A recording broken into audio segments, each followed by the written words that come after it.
And welcome. मैं हर्षदा सावंत आपके लेकर आई हूं स्टार्टअप की दुनिया के लेटेस्ट अपडेट्स और कुछ इनोवेटिव बिजनेस आइडियाज आपके पसंदीदा शो आवाज एंटरप्रेन्योर में। पिछले एक साल में दुनिया भर में स्टार्टअप्स में काफी कंसोलिडेशन देखा गया है। भारत में एक समय ऐसा था जहां हर रोज स्टार्टअप्स में छटनी और कारोबार बंद होने की खबरें आ रही थी। ई कॉमर्स, फूड टेक और हाइपर लोकल वो क्षेत्र है जहां पर इसकी सबसे ज्यादा मार पड़ी है। लेकिन इन बुरी खबरों और फंडिंग के सन्नाटे के बीच एक स्टार्टअप ऐसा है जिसने अपना कारोबार बढ़ाया और निवेशकों का दिल भी जीता है। मैं बात कर रही हूं मुंबई के स्टार्टअप जिम्बर की। अनुभव गोयल और अमित कुमार की जिम्बर होम सर्विसेज के कारोबार में है, जिसमें घर की पेंटिंग, प्लम्बिंग, कारपेंट्री और साफ सफाई जैसी सेवाएं शामिल है। भारत के क्राउडेड हाइपर लोकल मार्केट में कैसे जिम्बर बनी है एक सक्सेस स्टोरी, देख लेते हैं। ये है अनुभव गोयल। अनुभव में एंटरप्रेन्योर बनने का जुनून 10 साल की उम्र से ही था और 2 साल पहले उन्होंने अपना सपना पूरा किया। अमित कुमार के साथ मिलकर उन्होंने शुरू किया on demand home service platform जिम्बर। घर की साफ सफाई, प्लम्बर, इलेक्ट्रिशियन जैसी सर्विसेज ऑनलाइन लोगों को आसानी से मुहैया कराने से इन्होंने शुरुआत की। इस बिजनेस का मकसद पैसे कमाने के साथ साथ ये भी रहा कि कैसे क्लाइंट्स और एम्प्लॉयज के लिए वैल्यू क्रिएट की जाए। फाउंडर्स का ध्यान सबसे ज्यादा अपने कर्मचारियों और उनके साथ काम कर रहे सर्विस प्रोवाइडर्स पर रहा, क्योंकि इन्हीं के प्रदर्शन पर कंपनी की छवि आधारित है। अच्छे कारपेंटर और एक बुरे कारपेंटर में कोई फर्क नहीं था। अगर एक बुरा कारपेंटर अच्छे से लोगों से बात कर सकता है तो उसको ज्यादा ऑर्डर मिल जाएंगे। एक अच्छा कारपेंटर अगर लोगों से अच्छे से बात नहीं कर सकता उसे कम ऑर्डर मिलेंगे। जबकि फैक्ट तो यह है कि वो तो सेल्स का बंदा नहीं है ना, वो तो अपना काम अच्छा करना जानता है। तो अब जो काम अच्छा करना जानता है उसको मैं उस पर्टिकुलर रो से जहां पर सारे लोग खड़े हुए हैं वहां से निकाल के उसे आगे खड़ा कर दूं, वो हमने सोचा कि हम जिम्बर में करेंगे। तो एक बंदा जो काम अच्छा करता है और उसकी एक इच्छा है काम को अच्छा लेके आगे बढ़ने की, उनको मैं कैसे उठा के आगे खड़ा कर दूं इस पूरी लाइन से, ये हम जिम्बर में करना शुरू किए। तो 2 तरीके बन गए। तो एक सप्लाई हुआ, एक डिमांड हुआ हमारे लिए मोटा मोटा। तो ये समझ में आया कि कस्टमर के लिए हमारा मोटो बन गया कि हम राइट पर्सन देंगे जो आपके यहाँ राइट टाइम पे पहुंचेगा, जो राइट थिंग करेगा तो काम ठीक करेगा, और हम आपको राइट प्राइस चार्ज करेंगे। सर्विस इंडस्ट्री का नियम कस्टमर सैटिस्फैक्शन है और जिम्बर का मानना है कि कस्टमर्स ही नहीं सर्विस प्रोवाइडर्स भी संतुष्ट होने चाहिए। यानी टीम खुश हो तो कंज्यूमर अपने आप खुश रहेंगे। कंपनी अपने सर्विस प्रोवाइडर्स को चैंप कहती है और इन्हें कंपनी में पार्टनर का दर्जा दिया जाता है। जिम्बर से जुड़े सर्विस प्रोवाइडर्स को 3 लेवल की ट्रेनिंग दी जाती है। अपने काम का अनुभव तो उन्हें होता ही है, लेकिन सॉफ्ट स्किल्स से उनकी पर्सनालिटी सुधारना, लाइफस्टाइल बेहतर करने के तरीके बताना और टेक्नोलॉजी savvy बनाना जिम्बर की एम्प्लॉय ट्रेनिंग का हिस्सा है।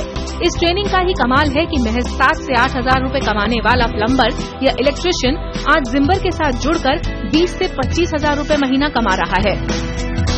लास्ट पीस होता है उनका जो टेक्निकल खुद का स्किल है, जो उनके ट्रेड से रिलेटेड है, उसका भी एक छोटा सा हम परीक्षण करते हैं। थ्रू ए स्मॉल टेस्ट होता है और छोटा सा एक प्रैक्टिकल वगैरह कराते हैं। अगर कोई क्लीनिंग से रिलेटेड एक्टिविटी है तो वो हम करा के देख लेते हैं। अगर प्लम्बिंग, इलेक्ट्रिशियन, कारपेंट्री से या एसी से रिलेटेड है तो उसके लिए हमने कुछ टेक्निकल इंस्टीट्यूट्स के साथ टाइप किए हुए हैं, वो उनकी उन स्किल्स को क्रॉस चेक करते हैं। इसके बाद फिर हम 1 महीने तक उन्हें क्लोजली मॉनिटर करते हैं, जो उनका एक एकदम हाइपर केयर वाला पीरियड है, जहां पे उनकी हर ऑर्डर के लिए हम फीडबैक लेते हैं, कस्टमर से बात करते हैं और उनकी इंटरनल रेटिंग होती रहती है। रेटिंग बाद में भी होती है, बट इस दौरान थोड़ा हम ज्यादा ध्यान रखते हैं। और उसके बाद फिर जब हम पूरे कॉन्फिडेंट हो जाते हैं कि हाँ ये लॉन्ग टर्म में हमारे लिए एक सस्टेनेबल पार्टनर हो सकता है, तब हम उसको प्लेटफॉर्म पे पूरी तरह एक्सेप्ट कर लेते हैं। जिम्बर पर सर्विस ऑर्डर करना आसान है। इसे महज फोन के एक क्लिक पर किया जा सकता है। करण मनोज कंपनी के पुराने ग्राहक हैं। हाइजीन कॉन्शियस करण हमेशा घर की सफाई, गैजेट और अप्लायंसेज रिपेयर जैसी सर्विसेज के लिए जिम्बर ऐप का इस्तेमाल करते हैं। अलग से इलेक्ट्रिशियन को बुलाओ, एसी वाले को बुलाओ, फिर इलेक्ट्रिकल कुछ भी खराबी हो तो उन लोगों को बुलाओ। इससे अच्छा एक जिम्बर को कॉल करो, सब आ जाते हैं, एक ही कॉल करना है। इन लोग का जो काम है उसके हिसाब से तो काफी अच्छा है, लाइक बहुत सस्ता है, अच्छा है। कंज्यूमर डिमांड के आधार पर कंपनी ने अपना सर्विस पोर्टफोलियो बढ़ाया है। जिम्बर के प्लेटफॉर्म पर सर्विसेज की 3 कैटेगरीज हैं। पहली रिपेयर्स, जिसमें होम अप्लायंसेज, गैजेट रिपेयर्स जैसी सर्विसेज शामिल हैं। लाइफस्टाइल में सैलून, ड्राइवर ऑन डिमांड जैसी सुविधाएं हैं। वहीं क्लीनिंग सर्विसेज में pest control, home spa, car spa, painting जैसी सर्विसेज हैं। मार्केट और ग्राहकों की पूरी समझ के बाद ही कंपनी नई सर्विसेज लॉन्च करती है। बेसिकली हमारी सर्विस को अडेप्ट करने का एक फिलॉसफी होता है जिसको हम बोलते हैं सॉल्व, सिंप्लीफाई, स्केल। तो पहले हम सर्विस में ये देखते हैं कि उसमें कुछ प्रॉब्लम है जो अभी कंज्यूमर को या सर्विस प्रोवाइडर को कुछ कॉम्प्लेक्सिटी है उसमें। मतलब हम अगर उस सर्विस को अडॉप्ट करें अपने प्लेटफॉर्म पे तो हम क्या ऐसी चीज है जो हम सॉल्व करेंगे। वो उसका सर्विस करने का तरीका है, या वो जो सर्विस प्रोवाइडर है उसकी डिस्कवरी एक प्रॉब्लम है, या कस्टमर को उसकी जो डिलीवरी टाइम पे नहीं होती है, सही तरीके से नहीं होती है, वहां प्रॉब्लम है। कहां पर प्रॉब्लम है एग्जैक्टली वो डिफाइन करना, उसको हम सॉल्व करने की कोशिश करते हैं। फिर हम उसको सिंप्लीफाई करने की कोशिश करते हैं, थोड़ा स्टैंडर्डाइजेशन करके, प्रोसेस के थ्रू या टेक्नोलॉजी के थ्रू उसको सिंप्लीफाई करते हैं। और अगर ये दोनों पीस हो जाते हैं तो फिर हम देखते हैं कि इसको कैसे स्केल कर सके। फिलहाल मुंबई, दिल्ली एनसीआर और पुणे में जिम्बर की सर्विसेज का फायदा उठाया जा सकता है। 1500 से ज्यादा सर्विस प्रोवाइडर जिम्बर के प्लेटफॉर्म के साथ जुड़े हैं। फाउंडर्स की मेहनत के अलावा एंजल इन्वेस्टर अमन सिंगला से सीड फंड जुटाकर कंपनी की शुरुआत की गई थी और समय समय पर निवेशकों ने कंपनी में भरोसा दिखाया है। कंपनी में निवेश करने वालों की लिस्ट काफी लंबी है। डीजी वेंचर्स, ओमिडिया नेटवर्क्स, शर्पालो वेंचर्स के राम श्रीराम, मोहनदास पाई, नवीन तिवारी, प्रवीण सिन्हा, विवेक खेमका, सत्यम बंसल, एलेक्स कुरुविला। आखिरकार ऐसी क्या खास बात है जो इस कॉम्पिटिटिव मार्केट में जिम्बर निवेशकों का भरोसा जीत पाई है?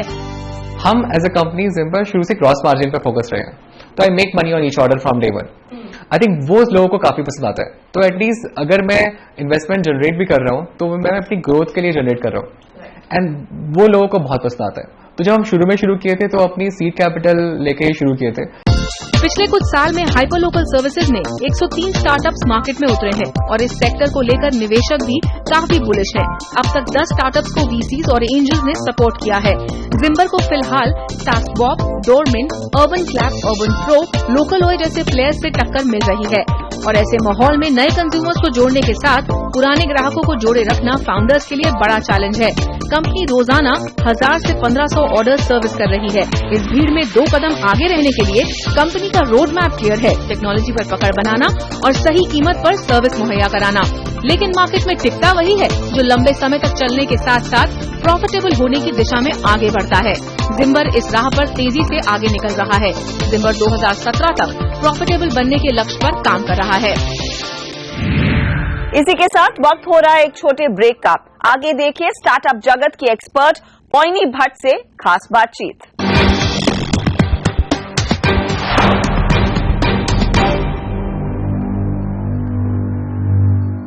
आप देख रहे हैं आवाज एंटरप्रेन्योर सीएनबीसी आवाज पर। अगर आपको भी सचिन बंसल, विजय शेखर शर्मा की तरह अपने खुद का दमदार कारोबार खड़ा करना है तो आज आइडिया स्टेज से लेकर बिजनेस को मार्केट दिलाने तक सभी लेवल पर एक्सपर्ट की मदद आसानी से मिलती है।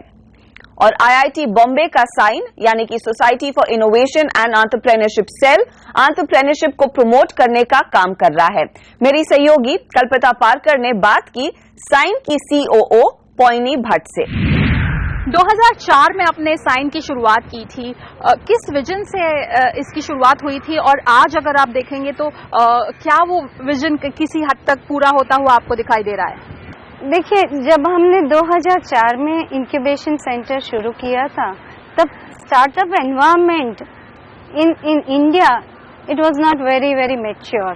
और दूसरी तरफ आप जब आईआईटी सिस्टम्स और एनी टेक्नोलॉजी इंस्टीट्यूट को देखते हैं तो वहाँ पे बहुत सारे इनोवेशंस रहते हैं, टेक्नोलॉजी रिसर्च रहते हैं जहाँ पे काफ़ी पोटेंशियल रहता है कि startup can come out of it. And then just before that, late 90s was also the time when there was a dot-com boom and dot-com burst, right? So overall environment was not very positive and lots of gaps were there to promote entrepreneurship environment. And that was the time like IIT Bombay decided that since environment or maturity, ecosystem maturity is missing at a macro level, you create an incubator and start supporting small businesses or startup that are coming out of the campus or institute. So वो तरह से देखा जाए तो काफ़ी कुछ हमने incubate जो कंपनियां की हैं और सक्सेसफुल हुआ है, तो हमको लगता है कि हमारा जो विजन था हम लोगों ने अचीव कर पाए हैं। तो इन इंक्यूबेटर्स को किस तरह का सपोर्ट IIT बॉम्बे प्रोवाइड कर रहा है, किस तरह की मदद एग्जैक्टली इनको मिलती है ये जो पूरा सेशन होता है इसके दरमियान? हम लोग उनको एक तो फुल्ली इक्विप्ड ऑफिस देते हैं at a highly subsidised cost, तो यहाँ पे ही हम उनका अपफ्रंट इन्वेस्टमेंट थोड़ा रिड्यूस कर देते हैं। दूसरी तरह से देखे जाएं तो हम लोग उनको बिजनेस सपोर्ट ज़्यादा देते हैं। तो पहले तो इन हाउस मेंटरिंग रहता है, each of team comes from business background, तो हमारा मेंटरिंग रहता है, हम लोग उनको हेल्प करते हैं कैसे बिजनेस प्लान बनाओ या कैसे बिजनेस मॉडल क्रिएट करो। We know the people who can help the startup, तो ये चीज़ है कि हम उनको रेलेवेंट नेटवर्क में कनेक्ट करते हैं। तो ये दूसरा चीज़ हुआ। तीसरा चीज़ कि हमारे पास थोड़ा सा सॉफ्ट फंडिंग अवेलेबल है, तो हम कंपनी में वो इन्वेस्ट करते हैं। गवर्नमेंट प्रोग्राम्स बहुत सारे हैं जो they are supportive to startup, तो वो हम लिवरेज करवाते हैं, तो काफ़ी कुछ कंपनी को गवर्नमेंट प्रोग्राम से भी फंडिंग मिल जाता है। And then when they grow little further we try to put them to or connect them to angel investors, venture capital firm. So ऐसा लाइक होलिस्टिक हमारा कोशिश ये रहता है कि हम उनको होलिस्टिक बिजनेस सपोर्ट दें। साइन के इंक्यूबेशन के लिए जो स्टार्टअप्स चुने जाते हैं, तो क्या IIT बॉम्बे के जो स्टूडेंट्स हैं उनको फर्स्ट प्रेफरेंस रहता है या बाहर के स्टार्टअप्स भी इसमें हिस्सा ले सकते हैं? हम लोग वही कंपनियां लेते हैं जो IIT बॉम्बे कम्युनिटी, जो स्टूडेंट रहते हैं या एलुमनाई रहते हैं या फैकल्टी मेंबर्स रहते हैं, उन लोगों ने शुरू की हो, या तो कोई कंपनी भले नॉन IIT बॉम्बे कम्युनिटी ने शुरू की हो पर टेक्नोलॉजी यहाँ से ली हो। तो हमारा फोकस अभी तो ऐसा है कि IIT बॉम्बे से जुड़ा हुआ रहता है। फिलहाल किस तरह की एक्टिविटीज आप साइन में ऑपरेट हो रही है? जैसे हाल ही में हमने सुना कि SBI के साथ आपका टाइप हुआ है, SAP आपके साथ जुड़ चुका है, तो इस लिहाज से किस तरह का सपोर्ट इंक्यूबेटर्स को मिलने की संभावना है आने वाले दिनों में? इंक्यूबेटर ऐसे देखा जाए तो सिर्फ एक एनेबलिंग फैक्टर है। हम ऐसा नहीं है कि हम कंपनियां चला रहे हैं या कंपनियां जितनी कंपनी सक्सेस होती है तो सिर्फ हम ही रिस्पॉन्सिबल है, ऐसा नहीं है। पर देखा जाए तो हमारी कोशिश यही रहती है कि हम कैसे ये different pieces of ecosystem we try to connect with them and couple of tie-ups we have done. अभी हमारा मेजर फोकस है जैसे कॉर्पोरेट के साथ कनेक्ट करने का, क्योंकि majority startup their end client is also corporate. Not only that, corporates are also looking at innovations coming out of the startup. Second thing corporates में ये भी है कि मेजर अभी वो CSR के initiatives हो रहे हैं, तो we try to see how do we connect corporates and startups. So एक हमने किया है जैसे tie up recently with State Bank of India, और उसमें State Bank it's a ecosystem type that we have done with State Bank of India that they will support fintech startup coming out of the incubator. दूसरा एक type हमारा SAP के साथ हो रहा है, तो SAP के साथ हम एक एक्सीलरेटर प्रोग्राम करने जा रहे हैं, प्लानिंग कर रहे हैं, which is essentially for impact startup. So it would be more of a social startup related initiative. We are getting into another tie-up with Intel India, and we are launching an hardware incubation and acceleration program with Intel, जहाँ पे हम government का भी थोड़ा support ले रहे हैं। तो DST, Intel India and Sign will have this joint incubation program. So number of things are activities we are trying to do. पिछले कुछ सालों में हमने देखा है कि इकोसिस्टम में बहुत सारा बदलाव आ रहा है, धीरे धीरे ही सही, लेकिन पॉजिटिव चेंजेस हमें दिखने लगे हैं। अगर हम सिलिकॉन वैली के साथ कंपैरिजन के लिए उतरे तो फिलहाल हम किस स्टेज पे है और कितने इम्प्रूवमेंट की गुंजाइश है हमारे वहाँ पे जो होता है और सिलिकॉन वैली में जो होता है, मुझे नहीं लगता है कि हमको हमारा ये कंपैरिजन इज रियली वैलिड। उनका एक अलग कॉन्टेक्स्ट है, अलग इकोसिस्टम है, अलग सोशल एंड इकोनॉमिक सिचुएशन है, हमारा बहुत ही अलग है। So I don't think that comparison is valid. Said that Indian ecosystem is maturing and maybe down the line 1 decade or 15 years, definitely in terms of quality we would be much better than where we were. जो फिलहाल जो funding माहौल दिख रहा है, बहुत सारा funding हो भी रहा है, लेकिन एट द सेम टाइम पिछले साल हमने देखा कि कई फूड टेक स्टार्टअप्स जो है वो बंद हो चुके थे। तो ऐसे माहौल में आप अपने जो इंक्यूबेटरीज हैं उनको किस तरह से इस माहौल में डील करने की सीख देते हैं? पहले तो आपने जो फंडिंग माहौल का बोला, मुझे लग रहा है कि पूरा फंडिंग माहौल अभी करेक्शन मोड में है। The problem was that companies were chasing valuation rather than creating value within their companies, and that was the major problem. Yeah, I think that was also the problem at a somewhat at a advanced level company which is series A, series B level company. हमारा issue ये रहता है कि most of the company that Sign has, they are typically very early stage companies, and वो angel investment और seed level पे रहते हैं। और यही हमारी सीख रहती है कि वैल्यूएशन को चेज मत करो। अगर आप कंपनी को बिजनेस वाइज स्ट्रांग बनाओगे तो automatically valuation will follow it, and focus on money which helps you generate the business rather than valuation of the company. आने वाले कुछ दिनों में क्या आपके प्लान है? साइन में क्या कुछ नया होता हुआ हमें दिखाई देगा? सो हमारा जो एक्सपेंशन प्लान ऐसा है कि एक तो कैपेसिटी हमको बढ़ाना है। करंटली हम 20-22 कंपनियां इंक्यूबेट कर पा रहे हैं, तो उसके तो वो कैपेसिटी से हमको 50-60 कंपनी अगर at a time we can incubate, तो एक तो कैपेसिटी बढ़ाना है। पर incubation is not only capacity, even adding value to the company is very important. So इस दिशा में देखा जाए तो हमको we have to bring more and more ecosystem player within our network. So corporate partnership, getting more angel investors, getting more mentors to the incubator, conducting lots of events and larger infrastructure, like especially technology infrastructure, not just office. So this is what some of the things that we are planning going forward. US के पीछे Indian tech startups जो है वो global level पे अपने आप को prove कर रहे हैं। तो ऐसे माहौल में किस तरह का भविष्य आपको नजर आता है इंडियन टेक स्टार्टअप्स का? Certainly I feel माहौल इतना पॉजिटिव है कि good quality startup will definitely reach global level, and they will definitely make mark. In fact, there are startups who are already doing cross borders and they are growing very fast. So माहौल काफी positive है, तो भविष्य भी अच्छा है।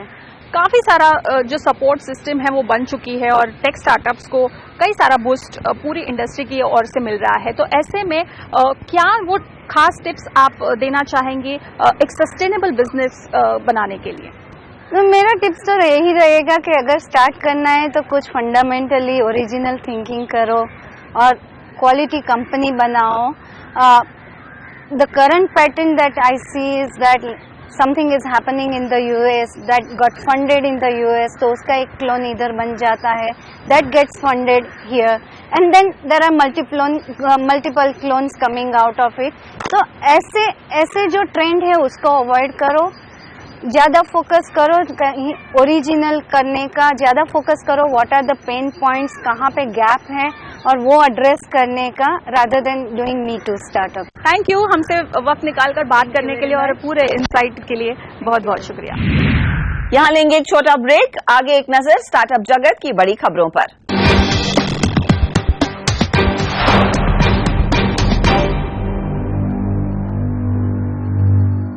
Welcome back. आप देख रहे हैं सीएनबीसी आवाज पर आपका पसंदीदा शो आवाज एंटरप्रेन्योर, और इस हिस्से में नजर डालते हैं कौन से स्टार्टअप्स में निवेशकों ने दिखाई है रुचि, बड़ी पार्टनरशिप और बड़े फैसले जो स्टार्टअप्स को बना सकते हैं कल के बड़े बिजनेस। ठंडे पड़े फंडिंग माहौल के बीच बंगलुरु बेस्ड ज्वेलरी ई टेलर कंपनी ब्लूस्टोन ने मोटा पैसा जुटा लिया है। कंपनी ने $30 मिलियन यानी लगभग 200 करोड़ रुपए financial service firm IIFL holdings limited और SL पार्टनर से जुटाए हैं। इस निवेश में कलारी कैपिटल, RB इन्वेस्टमेंट्स और IV कैप वेंचर्स ने भी भाग लिया है। कुछ समय पहले रतन टाटा की ओर से भी ब्लूस्टोन में निवेश किया गया था। अब ब्लूस्टोन अपने प्रोडक्ट और डिजाइन की ब्रांडिंग के लिए एक बड़ा निवेश करने जा रहा है। ब्लूस्टोन 2018 तक अपने रेवेन्यू को 4 गुना यानी 1000 करोड़ रुपए तक बढ़ाने का इरादा रखती है। नाउ फ्लोट्स चलाने वाली Hyderabad based now floats technologies private limited अपने लोकल बिजनेस को बढ़ाने और ज्यादा लोगों तक अपनी पहुंच बनाने के लिए Bengaluru based chat app lookup को एक्वायर कर लिया है। नाउ फ्लोट्स ऐप लुकअप के बंगलुरु, दिल्ली, मुंबई, पुणे के 1.2 मिलियन रजिस्टर्ड यूजर्स तक अपनी पहुंच बनाएगा। मई 2012 में जसविंदर सिंह गुलाटी, नितिन जैन, नीरज सब्रवाल ने नाउ फ्लोट्स की नींव रखी थी, जिसका काम मुख्य रूप से स्मॉल एंड मीडियम बिजनेस को लोकेशन बेस्ड सर्च इंजन उपलब्ध कराना है। साथ ही लोकल बिजनेस को लेकर SMS बेस्ड सर्विस भी देता है। लुकअप और नाउ फ्लोट की ये deal cash and stock deal है। ई-कॉमर्स फर्म कैशिफाई रीग्लोब के नाम से भी जाना जाता है, जिसके साथ अब बंगलुरु बेस्ड मोबीबिंग भी जुड़ने वाली है। मोबीबिंग मूल रूप से B2C मार्केटप्लेस के रूप में रिफर्बिश्ड और अनबॉक्स्ड गैजेट्स की खरीदी और बिक्री का काम करता है। मोबीबिंग को इनोविज ऑनलाइन सर्विसेज प्राइवेट लिमिटेड के फाउंडर सिबकातुल्ला जिशान चलाते हैं। अपनी स्ट्रैटेजिक इनिशिएटिव टीम को लेकर मोबीबिंग कैशिफाई के साथ जुड़कर प्रोडक्ट ऑफरिंग और ज्योग्राफिकल प्रेजेंस को बढ़ाएगा। मोबीबिंग जुलाई 2015 को लॉन्च किया गया था, जो अपने प्रोडक्ट की पहुंच 100 शहरों तक होने का दावा करती है। रिटेल लोन्स मार्केटप्लेस dealforloans.com ने Templeton international services India private limited से $25 मिलियन जुटाए हैं और इसके साथ ही कंपनी ने अपने पहले इंस्टीट्यूशनल राउंड की फंडिंग में बड़ा निवेश किया है। dealforloans.com अपनी डेवलपमेंट ग्रोथ को बढ़ाने के लिए वेल्थ मैनेजमेंट और निवेश संबंधित उत्पादों पर भी खास ध्यान दे रही है। धर्म यूनिवर्सिटी के स्टूडेंट ऋषि मेहरा ने 2009 में dealforloans.com कंपनी बनाई, जो कि 6 अलग अलग तरह के रिटेल लोन उपलब्ध कराती है, जिनमें home loan, personal loan, car loan, credit card loan, loan against property और एजुकेशन लोन है। लेंडिंग पार्टनर के रूप में 50 बैंकिंग और नॉन बैंकिंग फाइनेंशियल कंपनियां भी इसमें जुड़ी हुई है। इसी के साथ इस कार्यक्रम में आज इतना ही। आपको हमारा शो कैसा लगा ये हमें जरूर बताएं। आप अपना फीडबैक पोस्ट कर सकते हैं आवाज एंटरप्रेन्योर के फेसबुक पेज पर, या फिर आप हमें ईमेल भी करें ae@network18online.com पर। अगले हफ्ते फिर मुलाकात होगी कुछ नए बिजनेस ट्रेंड्स और आइडियाज के साथ। नमस्कार एंड टेक केयर।